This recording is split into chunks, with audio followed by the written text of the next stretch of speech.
झगड़ा किया गया, इसलिए सीसीटीवी फुटेज चेक किए गए। এক নারীর মৃত্যুতে তার পরিবারের সদস্যরা হাসপাতালে হামলা চালিয়েছে। 27 বছর বয়সী ববিতার প্রসব প্রথমে সফল হয়েছিল, পরে অবস্থার অবনতি হলে তাকে আবার হাসপাতালে নিয়ে আসা হয় এবং পরে চিকিৎসা চলাকালীন তার মৃত্যু হয়। ঘটনার স্থান ভারতের রাজস্থানের ধোলপুরে। ঘটনার সূত্র ধরে শুক্রবার সন্ধ্যায় প্রায় 2 ডজন মানুষ হাসপাতালটিতে ভাঙচুর করে। তারা ডাক্তার অনিল জয়সওয়ালের কেবিনে ঢুকে তাকে এবং এক কর্মীকে মারধর করে। সিসিটিভি ফুটেজে দেখা গেছে ডাক্তারকে চেয়ার ও হেলমেট দিয়ে পেটানো হচ্ছে। এই ঘটনায় হাসপাতালের একজন তরুণ কর্মীও গুরুতর আহত হন।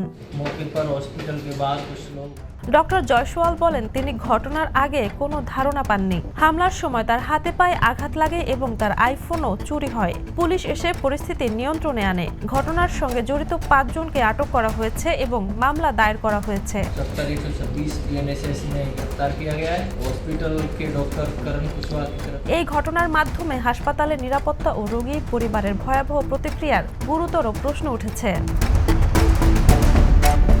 Jhuma Mridha, the news.